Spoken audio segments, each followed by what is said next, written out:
हे कृष्ण करुणा सिंधु दीनबंधु जगतपते गोपेश गोपिका कांत राधा कांत नमोस्तुते। तप्त कांचन गौरांगी राधे वृंदावनेश्वरी वृषभानुसुते देवी प्रणमामि हरिप्रिये। भक्त्या विहीनामपराधलक्ष्यै क्षिप्ताश्च कामादितरङ्गमध्ये कृपामयि त्वां शरणं प्रपन्नं वृन्दे नमस्ते चरणारविन्दम्।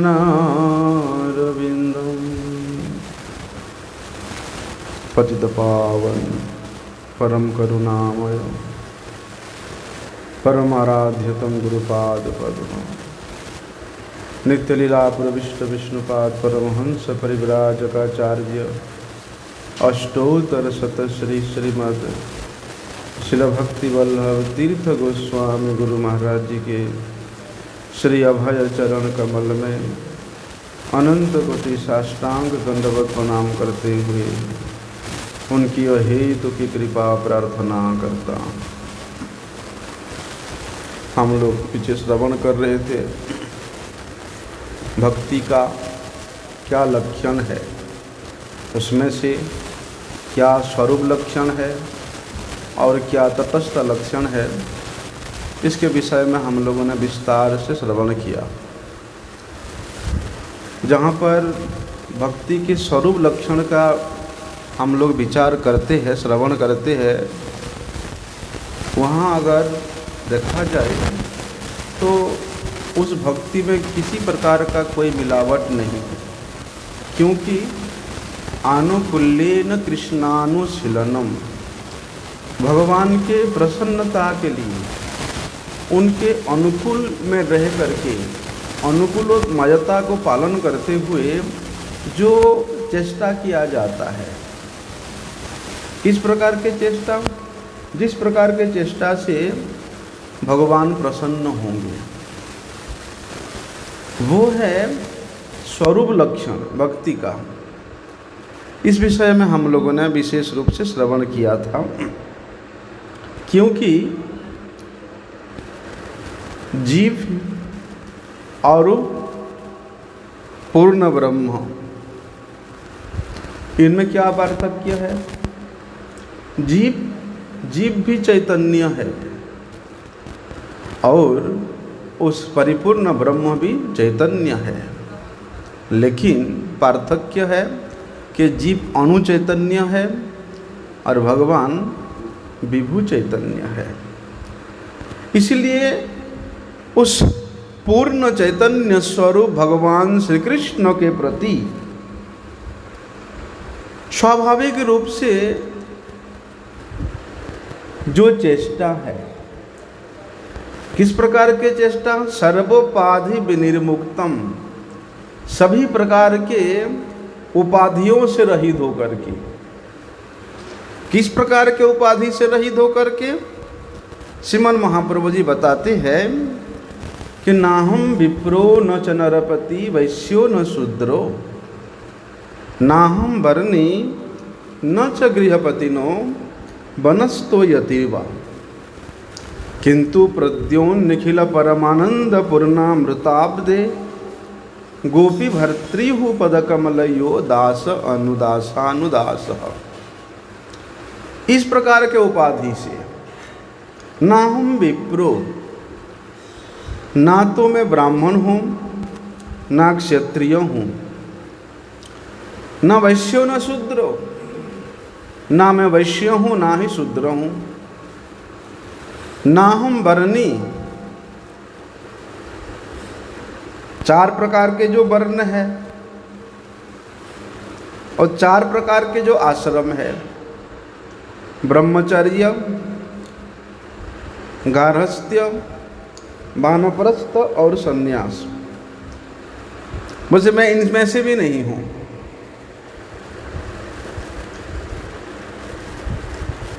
और जगत की उपाधि तो छोड़ दो, मैं इंजीनियर हूँ, मैं डॉक्टर हूँ, मैं गृह स्वामी हूँ, मैं ये हूँ वो हूँ, उसके सामने तो इसका कोई वैल्यू ही नहीं है। बोलते इस सभी प्रकार के उपाधियों से रहित होकर के उस परिपूर्णतम भगवान श्री कृष्ण के लिए जो चेष्टा है, किस प्रकार का चेष्टा? जबरदस्ती चेष्टा नहीं, स्वाभाविक ही चेष्टा। क्योंकि प्रत्येक जीव का स्वभाव ही है भक्ति करना, भगवान का सेवा करना, यही उसके स्वभाव है। जिस प्रकार जल का स्वभाव है निम्नगामी होना, सूर्य का स्वभाव है, आग का स्वभाव है ताप देना, ठीक उसी प्रकार ये जीव का जो वास्तविक स्वभाव है वह है भगवान का सेवा करना, भक्ति करना। तो स्वाभाविक रूप से जो चेष्टा है उसी को ही भक्ति कहते हैं। जबरदस्ती उठा के लाने से नहीं चलेगा। सेवा है ठाकुर जी का, सुबह बर्तन धोना, मैं बर्तन धोऊंगा तो ठाकुर जी का अर्चन होगा, ठाकुर जी का भोग बनेगा। इसलिए उसके लिए स्वयं स्वाभाविक रूप से उठ के आना और ठीक टाइम में सेवा करना। नहीं सोता रहेगा, उसको जा कर के उठा के जबरदस्ती लाओ, वो भक्ति नहीं है। स्वाभाविक जो चेष्टा है उसके स्वभाव ही रहेगा। जिस प्रकार से शरीर का स्वभाव है उसको खाना चाहिए, हैं? शरीर का स्वभाव है उसको आहार, निद्रा, भय और मैथुन, ये 4 क्रिया शरीर का स्वभाव है। इसी प्रकार हमारे आत्मवृत्ति का स्वभाव होना है भगवान का सेवा करना, भक्ति करना। उसी को ही भक्ति कहते हैं, जबरदस्ती लगाने से नहीं। इसलिए गुरुजी कहते हैं ना, हैं? अतः श्री कृष्ण नामादि न भवेत ग्राह्यम इंद्रिय सेवन मुखे ही जीवादौ स्वयमेव स्फुरत्यदः। जबरदस्ती करेंगे तो उसमें विशेष रूप से कोई लाभ नहीं होता।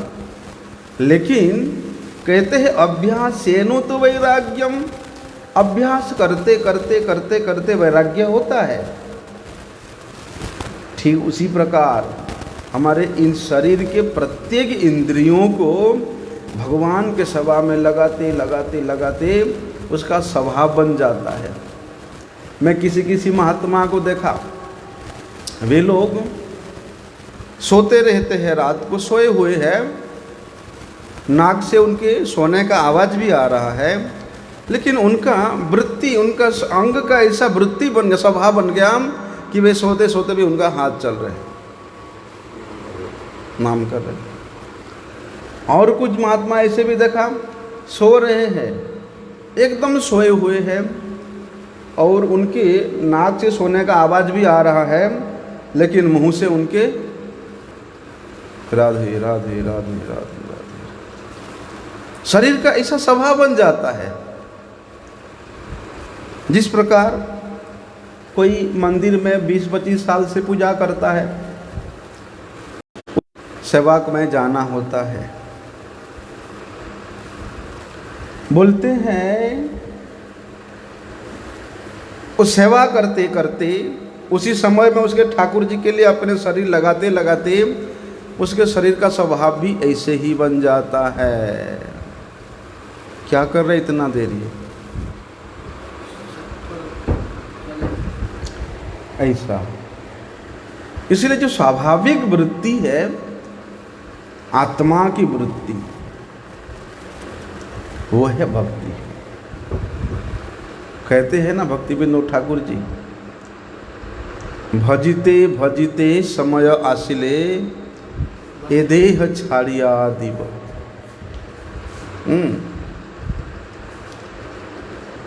भजन करते करते, भजते भजते, भजते मतलब सीधे हरिनाम करना नहीं, भज धातु मतलब सेवायाम, सेवा करते करते, चाहे वो सेवा आप जिह्वा से भगवान के नाम कीर्तन करते हो, कानों से भगवान के गुण महिमा श्रवण करते हो, आँखों से भगवान के रूप का दर्शन करते हो, हाथों से भगवान के पूजा करते हो, अर्चन करते हो, श्रृंगार करते हो, रसोई करते हो, पैरों से भगवान के धामों का परिक्रमा करते हो, गिरिराज जी का परिक्रमा लगाते हो।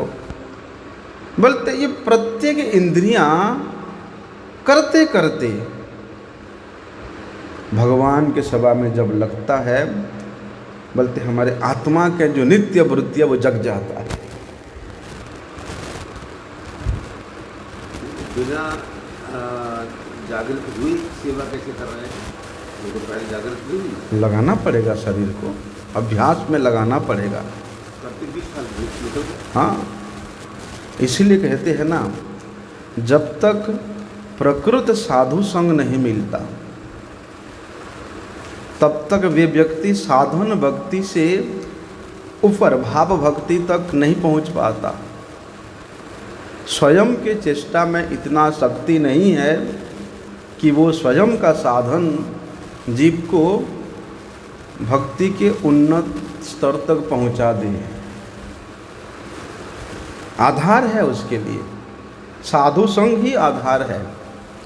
साधु संग के प्रभाव से ही जीव क्रमोन्नति करता है और वे श्री कृष्ण चरण रूप उस लता में आरूढ़ होकर के गोलोक वृंदावन में पहुंचता है। दूसरा कोई उपाय नहीं है। इसीलिए कहते हैं ना, जीव की विशेष रूप से 2 अवस्था होती है, एक तो मुक्त अवस्था और एक बद्धावस्था। मुक्त अवस्था में क्या होता है, इस प्रकृति के, संसार के, शरीर संबंधी कोई भी वस्तु से उसका कोई आकर्षण नहीं रहता है, कोई लेना देना नहीं होता है मुक्त अवस्था में। मुक्त अवस्था में उसका जो स्वाभाविक वृत्ति है, उसका जो स्वयं का स्वरूप है, उसका जो शुद्ध चित्तात्मक वृत्ति है वो जाग जाता है, वो अवस्थित हो जाता है, उपस्थित हो जाता है। बोलते ऐसी अवस्था में जीव कुछ भी करता है वो भगवान के लिए ही होता है, क्योंकि जब उसके शरीर में, इंद्रियों में, इंद्रियों के वृत्तियों में किसी प्रकार की स्वयं के स्वार्थ की इच्छा नहीं है, तो वहाँ उन इंद्रियों की वृत्ति केवल मात्र भगवत सेवा में ही लग जाता है। तो ऐसे शुद्ध चित्त स्वरूप अवस्था में स्थित होकर के जीव अपने आप को पहचानता है कि मैं कौन हूँ, और वही मैं कौन हूँ इस संबंध ज्ञान में स्थित होकर के वो आगे को बढ़ता है, अभिधेय की ओर बढ़ता है। उसी स्वरूप धर्म में, स्वरूप के स्थिति में स्थित होकर के वे जीव फिर सेवा करता है, उसको प्रयोजन का फल प्रदान करता है। इसलिए जब तक संबंध ज्ञान सुदृढ़ ना हो, स्वरूप ज्ञान जब तक उपस्थित ना हो, तब तक वे साधन कर नहीं सकता। कहते हैं उसका साधन उसी मापी है, कुंजर शौचवत, हाथी के स्नान के मापी है। और महाराज बात ऐसा है कि संबंध ज्ञान अगर वहाँ दृढ़ है, वो जिस प्रकार से देखो ना, जो सती स्त्री है वो अपने पति के सिवा दूसरे किसी की सेवा नहीं करेगी, संबंध है वहाँ। ठीक उसी प्रकार दास का जब स्वामी के प्रति इतना दृढ़ता युक्त संबंध गठित हो जाता है बिना स्वार्थ के, फिर तो वहाँ संबंध भी उतना ही अधिक मजबूत होता है, उतना अधिक मजबूत होता है। गुरुजी कहते थे ना, उस व्यक्ति ने कलकत्ता की का बंगाल का किसी व्यक्ति है, वो 50 साल से दिल्ली में किसी सेठ के यहाँ नौकरी करता है, हैं? 2-4 साल नहीं 50 साल से नौकरी करता है। साल में एक बार घर जाता है, नौकरी से उसको जितने भी पैसे मिलता है वो घर लेके चला जाता है। क्यों? घर में उसका आसक्ति है, उसके पत्नी है, उसके बच्चे हैं, उसके परिवार है। तो यहाँ बड़े निष्ठा से वो कर रहा है अपने मालिक का सेवा, उसके दुकान में काम करता ही करता है। इसके अलावा घर में भी रात में आकर के मालिक का पैर भी दबाता है ताकि वो मेरे ऊपर खुश होकर के कुछ अधिक धन दे, और वो धन लेकर के मैं अपने परिवार का पालन पोषण ठीक से करूं। उद्देश्य क्या? वो 50 साल से वहाँ सेठ का सेवा कर रहा है, लेकिन संबंध उसका सेठ के साथ नहीं है, संबंध उसका अपने पत्नी अपने बच्चों के साथ है। संबंध है इसलिए यहाँ कठिन परिश्रम कर रहा है। देखो अभी क्या हुआ, वो व्यक्ति 50 साल करने के बाद जब इसके यहाँ नौकरी छोड़ा, नौकरी छोड़ के जब जा रहा है, थोड़ा सा भी उसके आंखों में पानी नहीं आया, रोना नहीं आया। वहाँ कोलकाता में अपने पत्नी से बच्चों से 10-15 दिन मिल करके जब वो वापिस आता है, हर साल वहाँ जाता है, उसको रोना आता है कि मैं मेरे परिवार से दूर जा रहा हूँ बोल के। और जिसमें 50 साल तक यहाँ करने के बाद भी उसका वहाँ कोई आसक्ति नहीं हुआ, क्यों? संबंध नहीं है वहाँ। ठीक उसी प्रकार संबंध ज्ञान रहित होकर के आप 50 साल भी मठ में क्यों ना रहो, चाहे आप बाबाजी बेस में क्यों ना रहो, चाहे आप सन्यासी बेस में क्यों ना रहो, अगर संबंध ज्ञान सुदृढ़ नहीं हुआ भगवान के साथ तो वो हाथी के स्नान के मापी बराबर है। इसलिए भैया जब तक हमारा चित्त वृत्ति शुद्धात्मक अवस्था को प्राप्त नहीं होगा, अर्थात मुक्तावस्था को प्राप्त नहीं होगा। मुक्तावस्था का मतलब गोस्वामी बोलते हैं कि सर्वोपाधि विनिर्मुक्तम तत्पर तेन निर्मलम। सर्वोपाधि मतलब जागतिक सभी प्रकार के अपने आइडेंटिटी से परिपूर्ण रूप से मुक्त होकर के तत्पर तेन निर्मलम, बोलते भगवान के सेवा में जब हम तत्पर रहेंगे, आसक्ति रहित रहेंगे संसार के प्रति, तब हमारा चित्त वृत्ति निर्मल होगा। उस निर्मल चित्त वृत्ति में साधक ऋषिकेन ऋषिकेश सेवनम, तब वे व्यक्ति उस शुद्ध इंद्रियों के वृत्ति को लेकर के ऋषिकेश भगवान का सेवा करता है, उसको कहते हैं भक्ति उत्तमा, वो है उत्तमा भक्ति। इसलिए मुक्त अवस्था में कोई उपाधि नहीं होती, वहाँ पर तो मुक्त अवस्था में फिर साधक काम यहाँ तक भी उपाधि नहीं रखना चाहता है कि मैं भगवान का भक्त हूँ। अभिमान शून्य,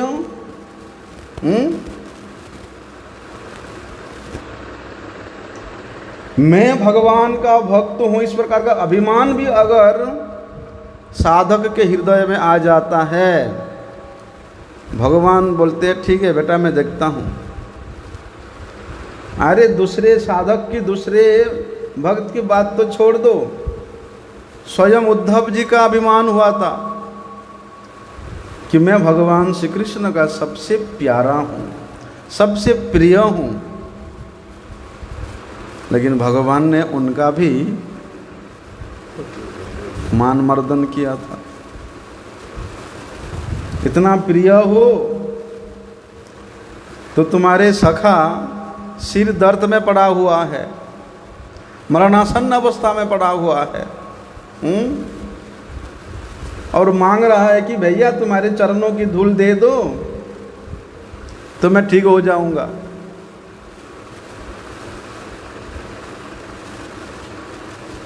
वहां पर उद्धव का भी मान भंग हुआ था जब वे ब्रज में आते हैं। ब्रजवासियों के, ब्रज बालों के, ब्रज बालाओं के, इस ब्रज के प्रत्येक जीव के, यहाँ के लताओं के, यहाँ के वृक्ष के, यहाँ के कुंड के, यहाँ के रेणु से भी अपने आप को हीन समझने लगे। कहाँ एक दिन सोचते थे कि मैं भगवान श्री कृष्ण का सबसे प्रिय हूँ, और आज कह रहे हैं कि हे ब्रजजनों, हे गोपीगण, आप लोगों की चरणों की वंदना करने की मेरा सामर्थ्य नहीं है। क्या वंदना करते हैं? आसाम हो चरण रेण जुसाम हम श्याम, कि इस वृंदावन में, इस ब्रज में किसी गुल्म के रूप में, किसी लता के रूप में, किसी पता के रूप में अगर मेरा जन्म हो जाए तो आप लोगों की सेवा करने का सौभाग्य मुझे प्राप्त होगा। क्यों? क्योंकि आप लोग इतनी श्रेष्ठ हो, भगवान के इतने अपने हो कि आप लोगों के चरणों के रेणु को वंदना करने वाली मेरा सामर्थ्य नहीं है। इसलिए आसाम हो चरण रेणु, मैं तो आप लोगों के चरण का रेणु होना चाहता हूँ, यहाँ लता पता के रूप में जन्म लेना चाहता हूँ, ताकि आप लोगों के चरण मेरे सिर पे पड़े। ऐसा सर्वोपाधि विनिर्मुक्तम, सभी प्रकार के उपाधियों से विनिर्मुक्त होकर के तब जाके हृषिकेश सेवनम होता है। इसलिए कहते हैं उस अवस्था में जहाँ पर जीव स्वयं के स्वरूप में स्थित हो जाता है, जहाँ के उसका चित्त वृत्ति शुद्धात्मक वृत्ति में आरूढ़ हो जाता है, फिर वहाँ पर उसको कोई उपाधि की आवश्यकता नहीं पड़ती।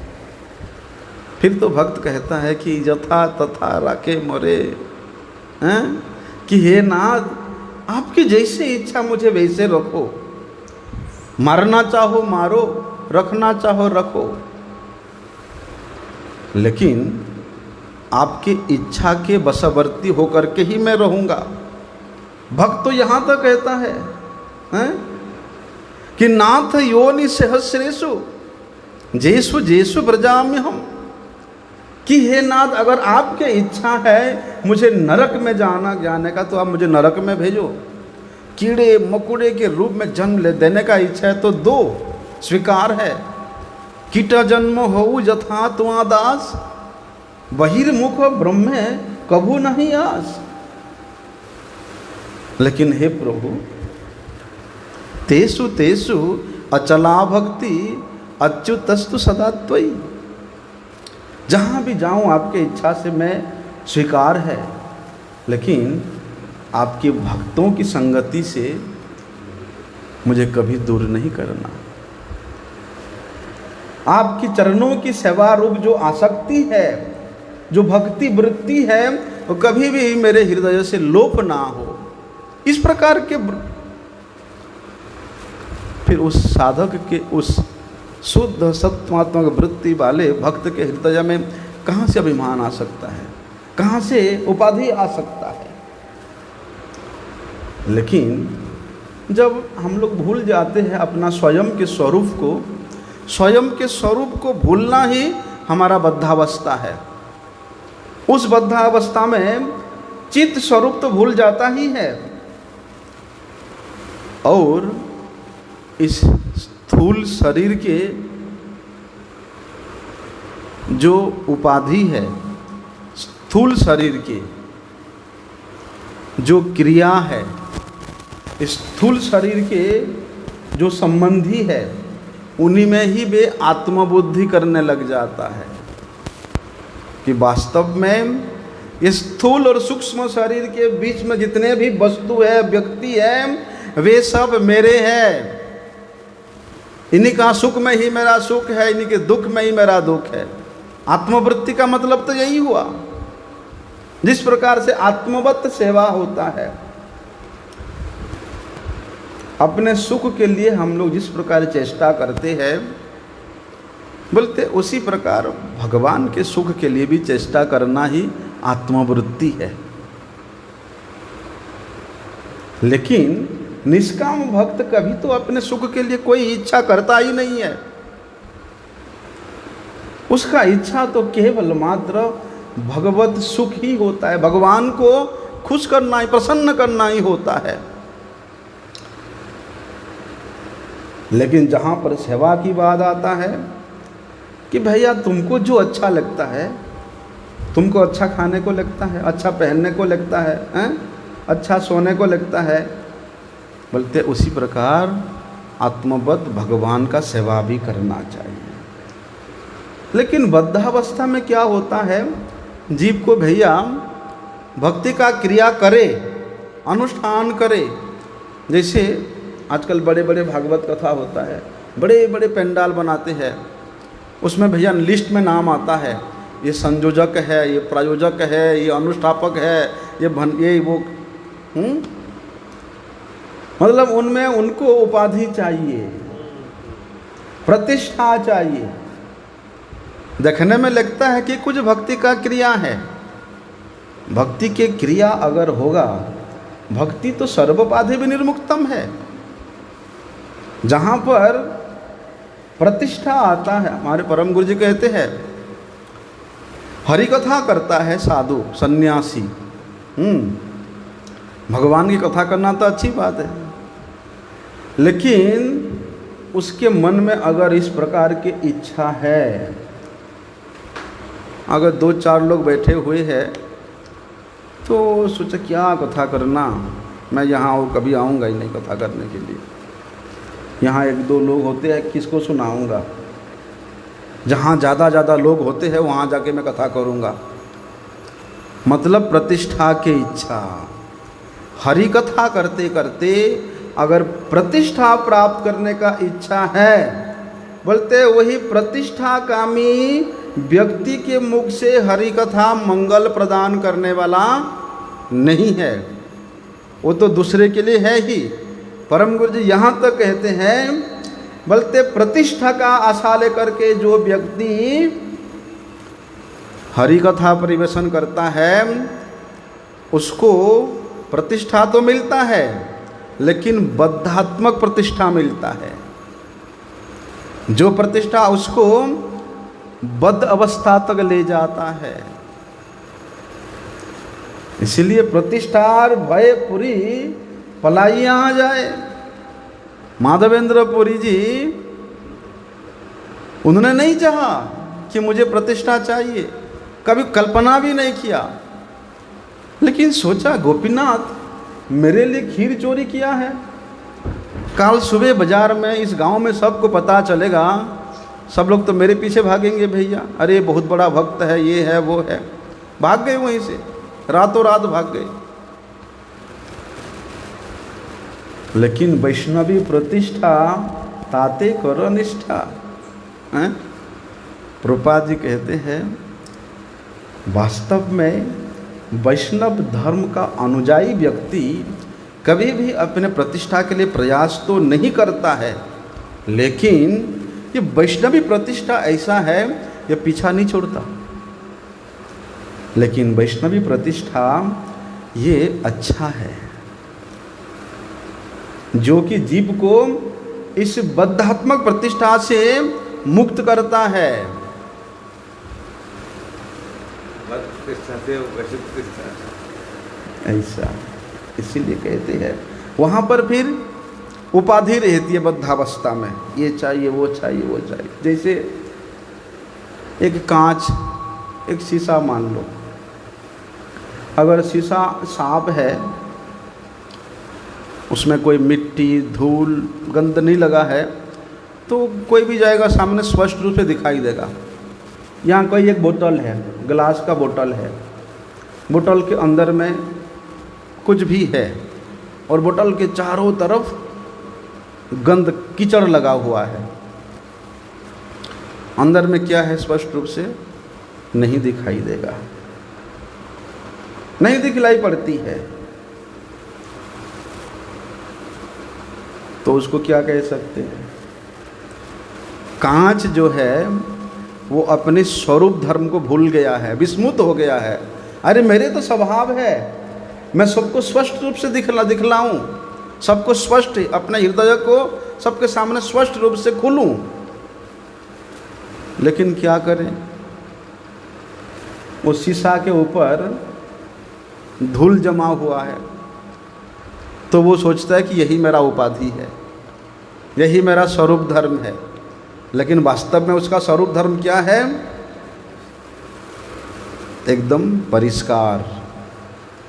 ठीक उसी प्रकार प्रत्येक जीव का स्वरूप धर्म भगवत सेवा की वृत्ति है, स्वाभाविक वृत्ति है।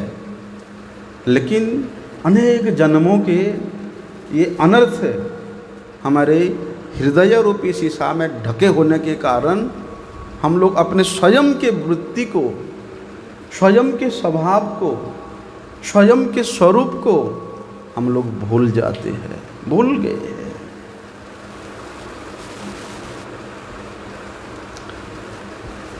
यही उपाधि कहते हैं। जब कोई वस्तु, वास्तविक वस्तु के ऊपर और कोई चीज ढक जाता है, वो ढका हुआ जो आवरण है उसको उपाधि कहते हैं।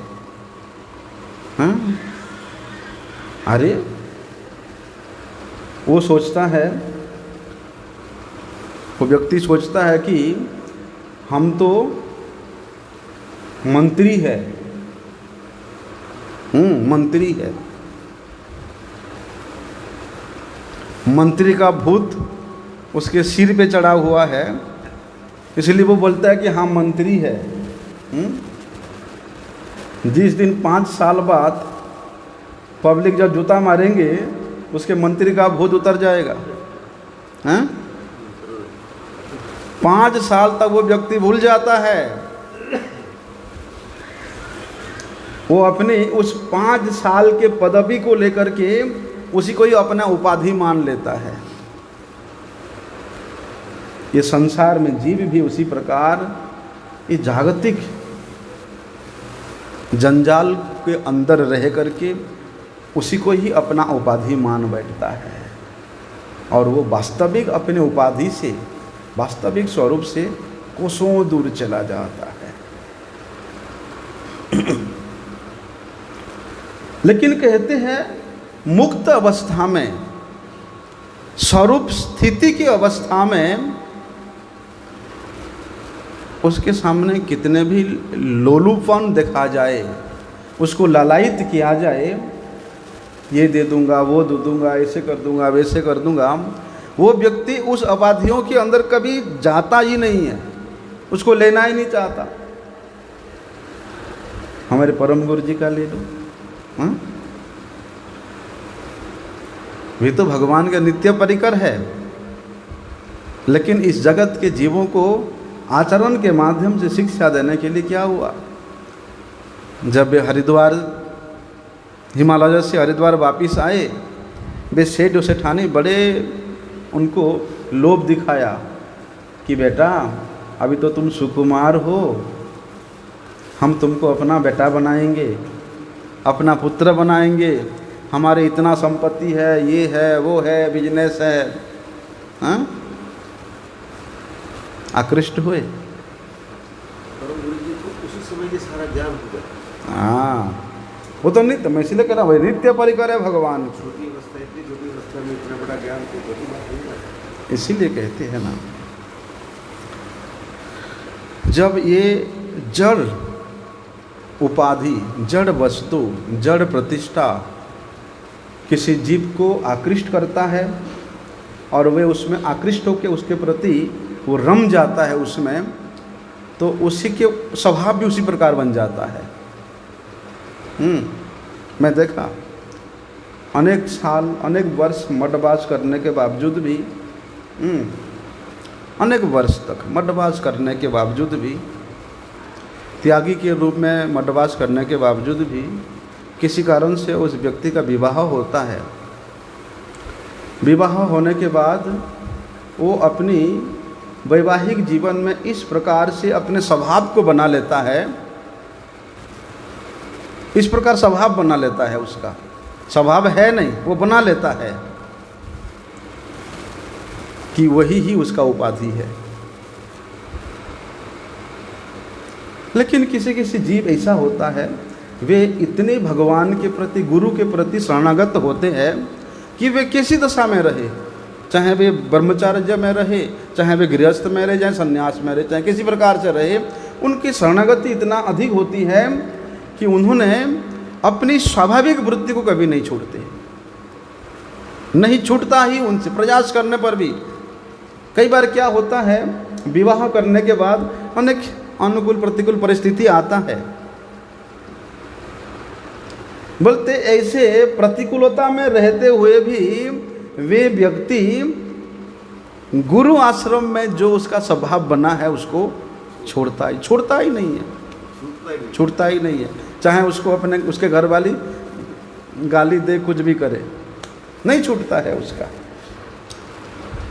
इसीलिए कहते हैं ना, श्रीमद् भागवत कहता है, जब तक इस प्रकार स्वभाव में आ गया है, स्वभाव में आ गया, इसलिए वो किसी भी आश्रम में रहे नहीं, वो छूटता है। जिस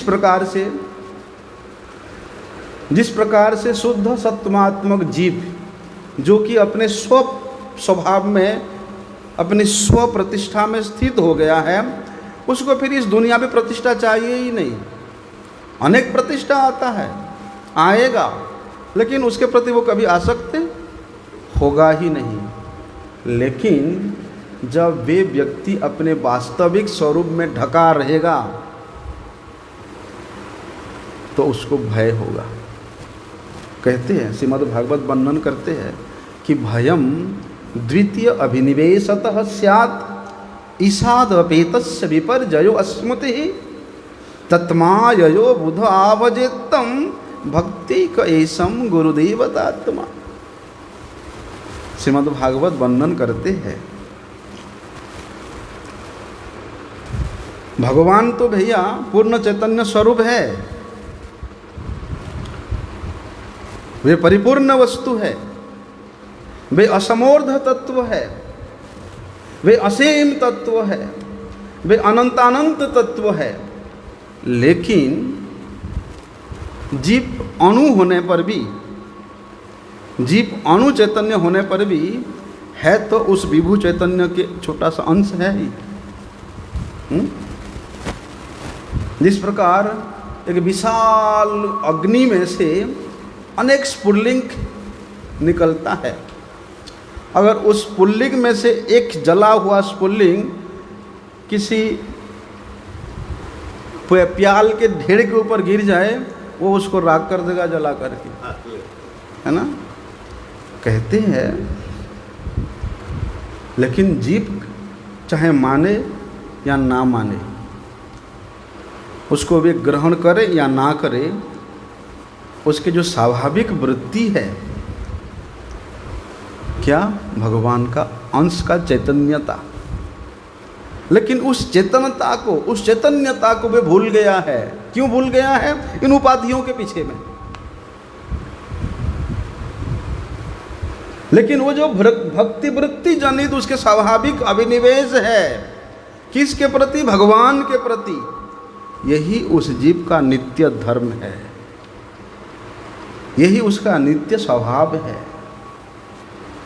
लेकिन वही जीव जब भगवान से विमुख हो जाता है, क्या होता है? उसका बुद्धि विपर्जय हो जाता है। और ऐसे विपर्जय बुद्धि को लेकर के फिर उसका बहिर्मुखता तो होती है, भगवान से जितना बहिर्मुख होगा, बोलते भयम द्वितीय अभिनिवेशतः स्यात्, उसका भय भी उतना होगा, उसको मरने को इतना डर लगेगा। ऐसा तब जाके उसका भय होता है। और भय अवस्था में जीव तो जब भयभीत रहता है ना, वो सोच नहीं पाता क्या करना नहीं करना, उसका बुद्धि काम नहीं करता है, विपर्जय बुद्धि हो जाता है। तब ऐसे विपर्जय बुद्धि अवस्था में भगवान के जो एक शक्ति है, अपराशक्ति, जिसको कि माया शक्ति भी कहते हैं, वे अपने चपेट में ले लेती है उसको।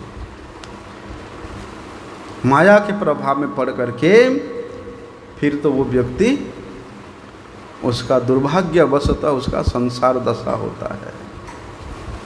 दुर्भाग्यवश वो संसार में आकर के कभू स्वर्ग में तो कभू नरक में, इस प्रकार वे आबू डूबू खाता रहता है। लेकिन कहते हैं भैया, जो बुद्धिमान व्यक्ति है, जो पंडित जन है, संस्कृत जान लिया, संस्कृत के प्रत्येक अलंकार को जान लिया, वो पंडित नहीं। पंडित वही है जो प्रत्येक जीप में सुनी चैव सपाके च पंडितः समदर्शिन, वे प्रत्येक जीप में, प्रत्येक स्थान में भगवत भावना रखता है, भगवत दर्शन करता है, वास्तव में वही पंडित है। इसलिए भैया, जो बुद्धिमान व्यक्ति वो क्या करेगा, सद्गुरु का चरण आश्रय करके उस परम देवता का, कौन परम देवता का, हरि, भगवान हरि रूप परम देवता का वे अनन्य भक्ति करते हैं, उसके सिवा और कुछ नहीं चाहते। बोलते हृषिकेन हृषिकेश सेवन भक्ति उत्तमा, बोलते वही बुद्धिमान व्यक्ति अपने इंद्रियों को इस संसार के किसी क्रिया में नहीं लगाता। कई बार क्या होता है, आगे हम लोग सुनेंगे, संसार के क्रिया भी लोगों को भक्ति लगता है। संसार के क्रिया भी लोगों को भक्ति लगता है। जैसे स्मार्त मतवाद में, ठीक है, सुबह स्नान कर लेना, संध्या बंदन कर लेना, सुबह स्नान कर लेना, गायत्री मंत्र का जप कर लेना, बोलते यही उनका नित्य धर्म है, यही उनका नित्य धर्म है। लेकिन वास्तव में विचार करें तो ये नित्य धर्म नहीं है, ये तो एक नैमित्तिक धर्म मात्र है, निमित्त मात्र है।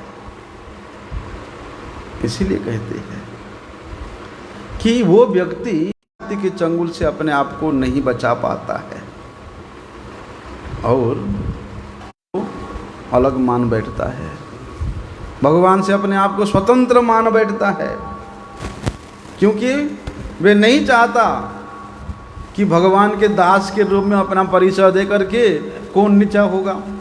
अरे ये भक्त लोग तो अति निकृष्ट लोग होते हैं, भगवान के भक्त तो अति नीच होते हैं। महाराज है, अभी भी ऐसे समाज है, ब्राह्मण समाज है, भगवान के भक्त को देख करके वो लोग सोचते हैं अरे कितना निकृष्ट है ये। क्यों? बोलते ब्राह्मण होते हुए भी ब्राह्मणता से रहित होने के कारण वे लोग उस परम तत्व रूप भगवान हरि के पाद पद्म को कभी भी ग्रहण नहीं कर सकते हैं। क्योंकि जहां पर जन्मेश्वर्य श्रुत से भी रेध मान मदह अपमान, उच्च कुल में जन्म लेने का अभिमान रहेगा, अधिक धन संपत्ति प्राप्त होने का अभिमान रखेगा, संसार में अति सुंदर होना, सौंदर्य को प्राप्त करने वाला होना, अच्छे खानदान में जन्म लेने वाला होना, अगर इस प्रकार का अभिमान रहेगा